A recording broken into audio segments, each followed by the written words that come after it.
C'est bon, tout fonctionne, on peut partir. Eh bien, salut à toutes et à tous les amis, je suis extrêmement ravi de vous retrouver pour ce nouveau numéro de Great America. Bon, ce numéro, je vais pas vous mentir, il m'aura pris énormément de temps à faire. J'ai vraiment galéré et j'ai même pas réussi à voir le résultat escompté. Mais c'est pas grave, tout est maintenant in the box. Tout d'abord, je vous emmène avec moi au Yosemite National Park qui, plusieurs jours avant notre arrivée, a été victime d'un énorme incendie qui a ravagé pas moins de 8000 hectares de végétation, ce qui nous a empêché de faire pas mal de points qu'on ne pourra pas voir notamment dans cette vidéo. Du coup, il y avait Taft Point, Half Dome, Glaciers Point. Et tout ça, on ne pourra pas le voir. Et ce qui nous a fait plutôt peur, c'est que toutes les routes étaient bloquées 48 heures avant notre arrivée. Et on était comme des dingues, on ne savait pas ce qui allait se passer et si on pourrait justement rejoindre le point suivant.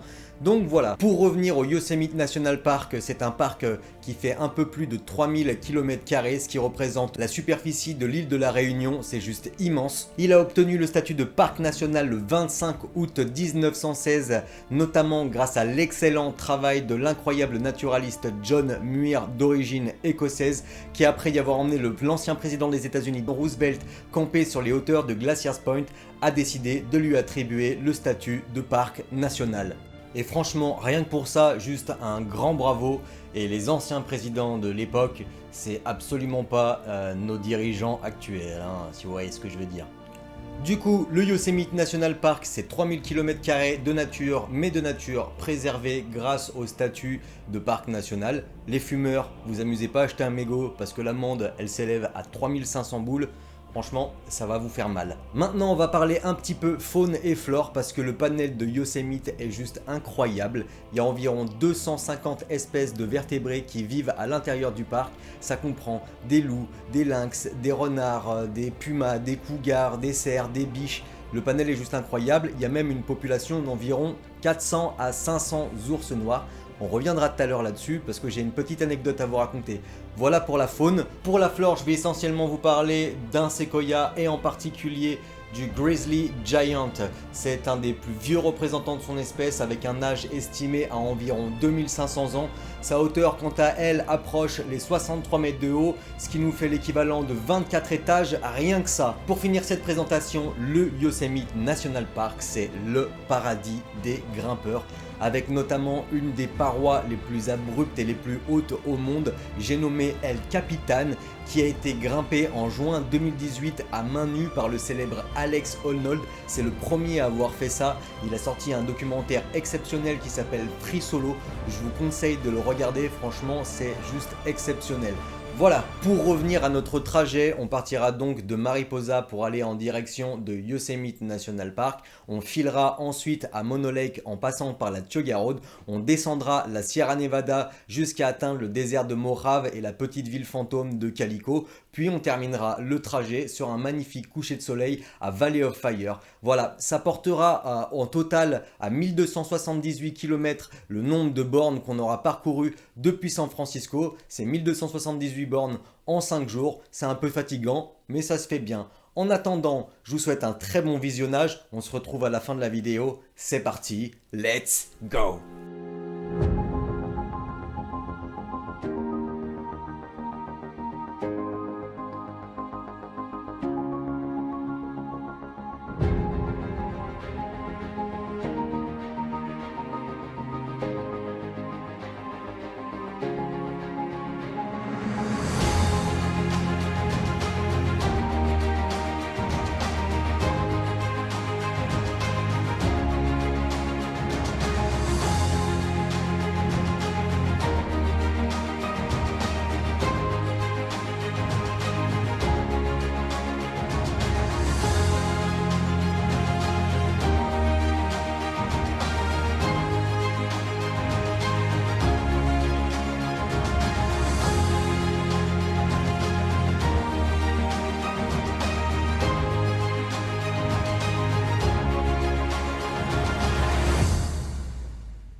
Allez, c'est parti, on quitte la petite ville de Mariposa pour nous rendre au parc national de Yosemite.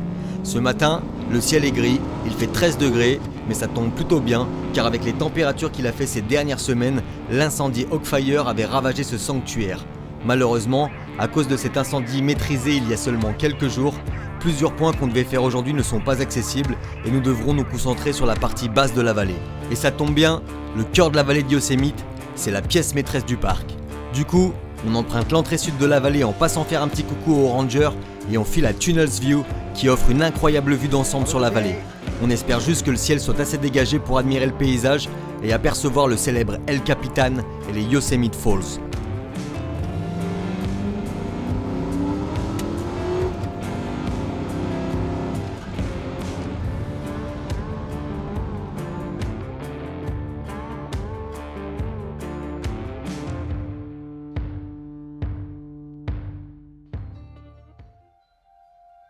À notre arrivée dans la vallée, nous décidons de partir arpenter une petite partie de la forêt. Et c'est avec tristesse que nous constatons que l'incendie a pu se répandre au cœur même du parc, emportant avec lui des arbres plus que centenaires, ne laissant comme trace que des souches et des cendres étalées sur le sol.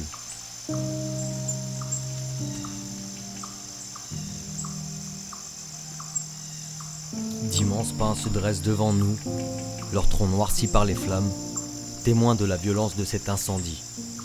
L'odeur des cendres se mêlant à l'humidité est encore présente et se mélange au sol sableux, pendant que le doux chant des oiseaux nous murmure qu'ici, petit à petit, la vie reprend son cours dans la vallée. La nature peut enfin refaire surface, nous rappelant à tous d'être reconnaissants du merveilleux spectacle qu'elle a à nous offrir.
Et c'est sur ces belles images que nous quittons la magnifique Yosemite Valley pour partir en direction de Virginia Creek Settlement par la Tioga Road. On passera par Olmsted Point, Tenaya Lake et une petite surprise à Tuolumne Meadows.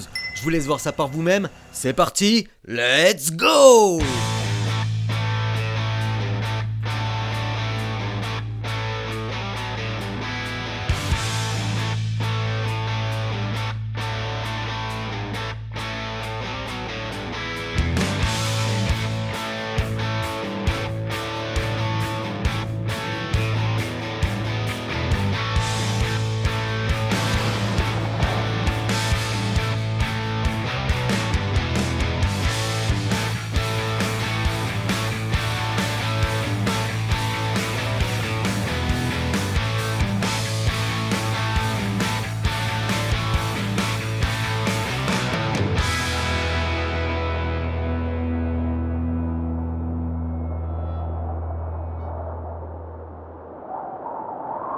Tenaya Lake. Situé à 2500 mètres d'altitude, c'est sûrement mon endroit préféré dans le parc. Ancré sur les hauteurs de Yosemite, loin du vacarme de la civilisation, ici seul le bruit du vent venant caresser la surface de l'eau se fait entendre. Décrit pour la première fois par John Muir il y a seulement 134 ans, il y a écrit « Sur les hauteurs de Yosemite, je pars pour perdre mon esprit et retrouver mon âme. »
Alors je sais pas si vous vous en rappelez, mais en tout début de cette vidéo, je vous ai parlé d'une anecdote avec des ours.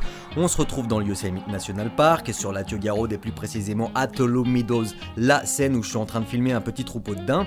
J'entends mes parents et Karine crier au loin « Bat, il faut que tu viennes, Bat, il faut que tu viennes !» Et moi je me dis « Merde !»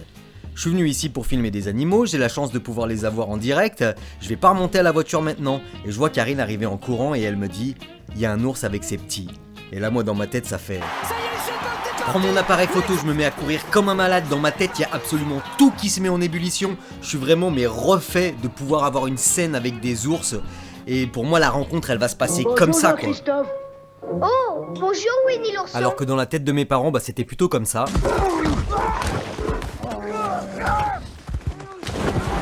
Au final on a mon père qui se met à très légèrement klaxonner pour pouvoir faire fuir les ours. Bon, au final, vous l'aurez bien compris, les ours se sont barrés. J'étais spécialement revenu au Yosemite National Park pour pouvoir les observer. Toute ma famille a pu les voir, sauf moi. Je suis dégoûté. VDM.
Après notre journée à Yosemite et notre soirée au Rhinos Diners, nous nous réveillons au Virginia Creek Settlement où nous avons passé la nuit.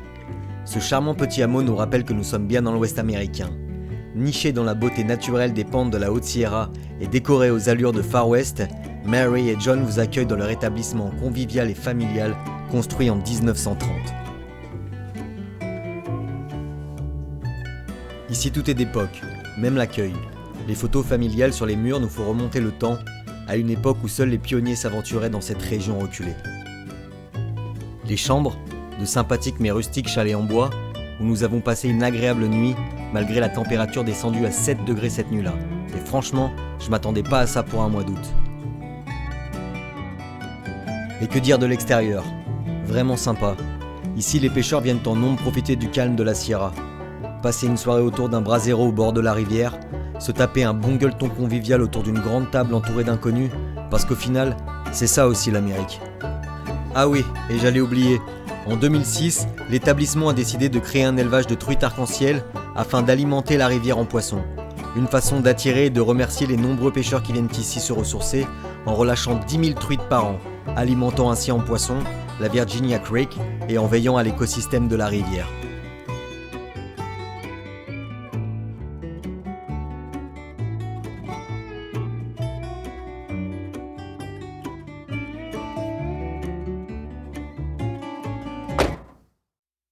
You can call me stupid. Yes, you can call me. On va où là? Mono Lake. Mono. On va skier sur les neiges là-haut. Ah non, sûrement pas. Bon, maintenant go to Mono Lake, un lac avec des formations de calcaire plutôt sympa. Perdu au milieu de nulle part. Maman, vos impressions? Très bonne impression, je suis très surprise, Très surprise. agréablement par les découvertes que je fais. Voilà, je ne pensais pas trouver des gens aussi sympathiques. Les gens sont gentils, En hein. premier. Attends, il y a une belle photo à prendre, donc je suis désolée. Pas de soucis. J'interviens. Non, vraiment, les gens sont vraiment super, les serveurs super, tout nickel pour l'instant. Voilà.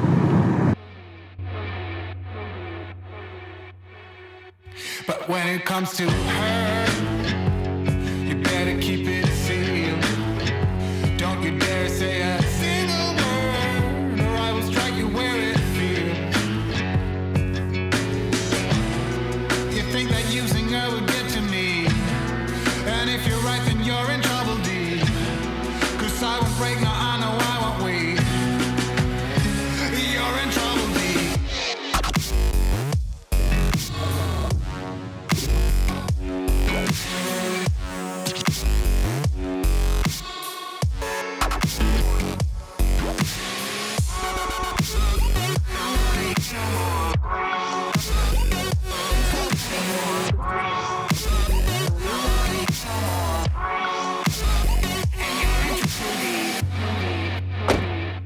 Bon, ce serait pas un petit peu trompé de route là quand même?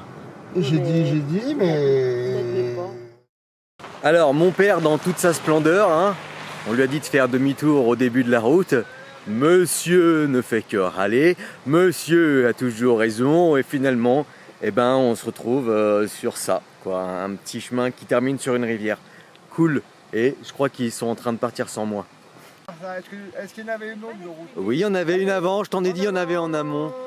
Je t'ai dit qu'il y en avait en amont, allez vas-y, montre-nous ta mauvaise foi est enregistrée. En avant. Allez, vas-y. Est-ce qu'on fait demi-tour ou est-ce qu'on fait pas demi-tour? On fait marche arrière. c'est On pas fait pareil. marche arrière.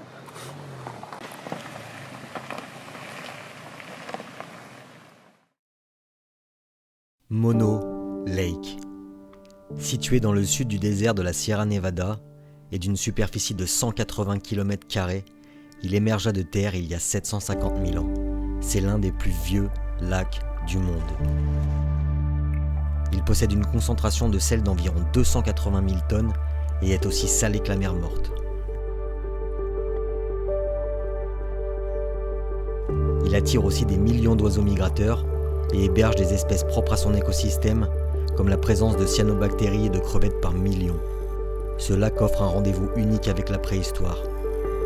Célèbre pour ses teufas, ses formations géothermiques sous forme de tours sorties de terre il y a des milliers d'années, à l'emplacement d'anciennes sources d'eau chaude, il fut menacé par le détournement de son eau par la ville de Los Angeles.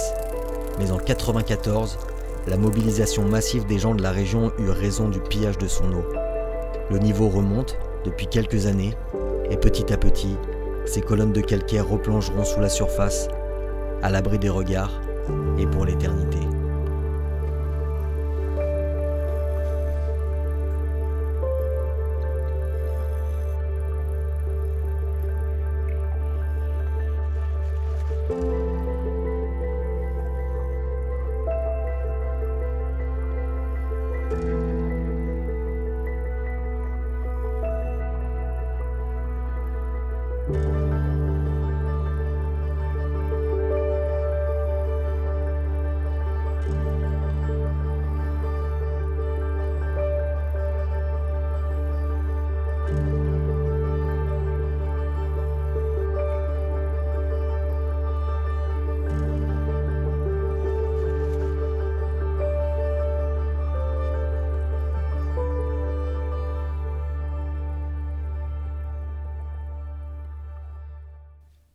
Allez, on quitte Mono Lake et normalement on aurait dû rejoindre Death Valley en passant par Bishop.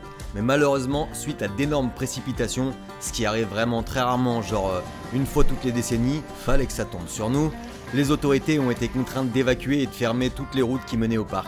ce qui nous a obligés à faire un immense détour et surtout à trouver un motel libre en urgence.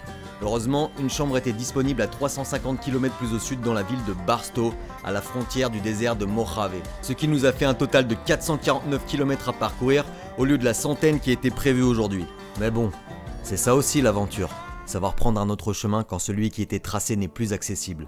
Et puis franchement, la route à elle seule vaut le détour.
Le jour se lève sur Barstow et on a passé la nuit au California Inn.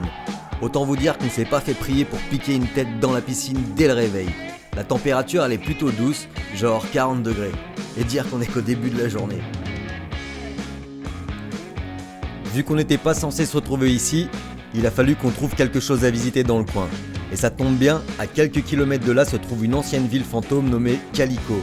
Du coup, comme tous les matins, on prépare nos bagages et on décide de s'y rendre histoire de voir ce que ça donne.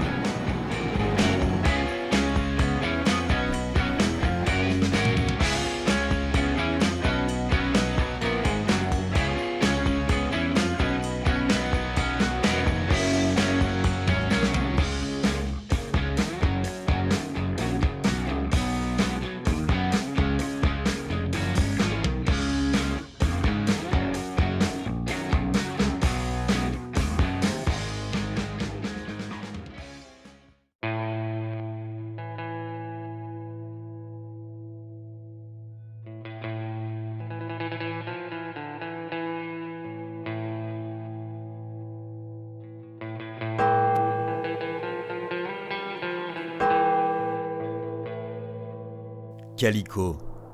Cette ancienne ville minière a été construite en 1881.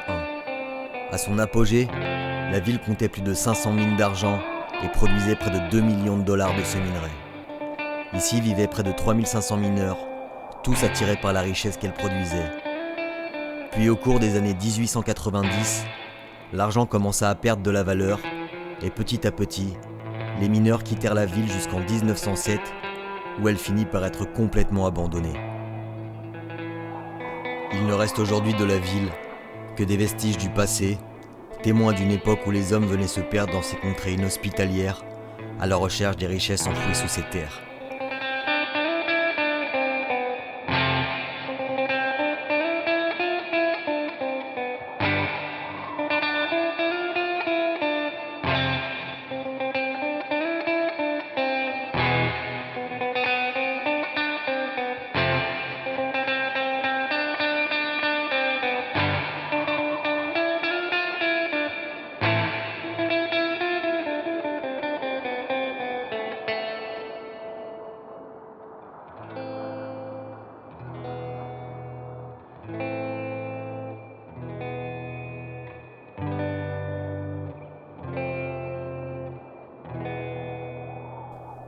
Et c'est ainsi que petit à petit, nous quittons l'État de Californie pour nous enfoncer un peu plus dans le désert du Nevada. 1278 km nous sépareront bientôt de San Francisco, mais il nous reste encore 235 km à parcourir pour nous rendre à Moapa Valley, à une dizaine de kilomètres de l'entrée des territoires Navajo. Le climat est aride, les paysages lunaires, mais il nous tarde d'arriver pour contempler le coucher du soleil sur Valley of Fire et nous émerveiller devant ces incroyables couleurs. Take me to the ruins, aquifers and springs, baby ferns uncurling, every living thing. Be to me a mother, both hands on the wheel. Show me faded color, fields of chamomile. All at once in a dream, we are together. You could call it a vision or a tether. All at once I can see it put back together. You could call it a vision or a tether.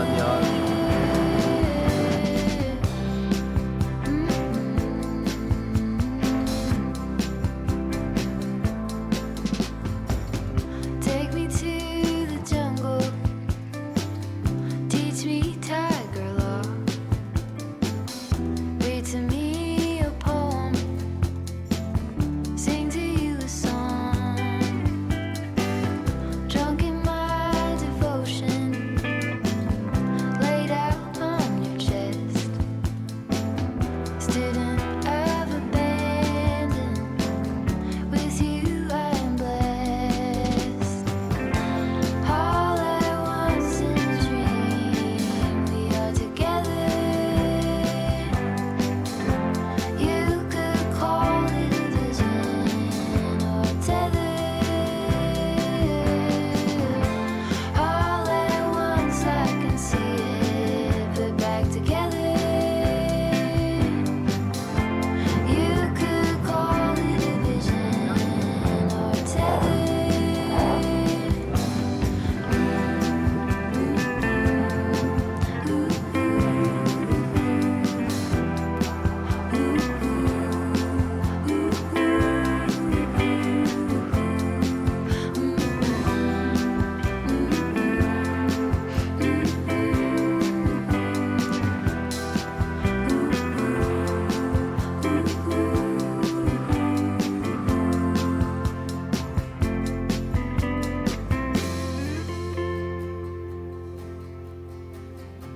All at once in a dream, we are together. You could call it a vision or a tether. All at once I can see it put back together.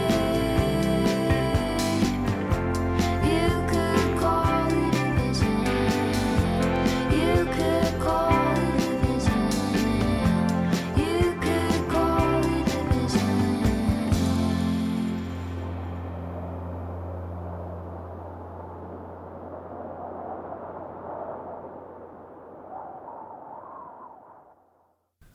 Et c'est ainsi que se termine notre trajet depuis la Californie jusque dans le désert du Nevada. Dans le prochain épisode, nous partirons de la vallée de feu pour aller à Bryce Canyon dans l'Utah. Nous irons ensuite rejoindre la petite ville de Page au bord du lac Powell dans l'Arizona. On repassera ensuite par l'Utah et on ira à Monument Valley, puis on remontera jusqu'à la petite ville de Moab et à Canyonland. On remontera ensuite dans le nord de l'Utah et pas loin de Salt Lake City sur une petite île qui s'appelle Antelope Island et qui est une réserve naturelle de bisons. Puis on terminera notre course dans l'Idaho, dans la petite ville d'Ashton. C'est tout pour moi aujourd'hui. Voilà, si vous avez aimé cette vidéo, surtout n'hésitez pas à me lâcher un petit pouce bleu, à vous abonner ou à me laisser un petit commentaire. Ça me fera toujours très plaisir. Je voulais aussi vous dire un très grand merci pour tous vos retours sur la dernière vidéo. Ça m'a fait extrêmement chaud au cœur. Alors, merci encore. En attendant, nous, on va se quitter. Je vous envoie quelques images du prochain épisode. Je vous dis à la prochaine. Portez-vous bien. À très bientôt. Ciao, ciao.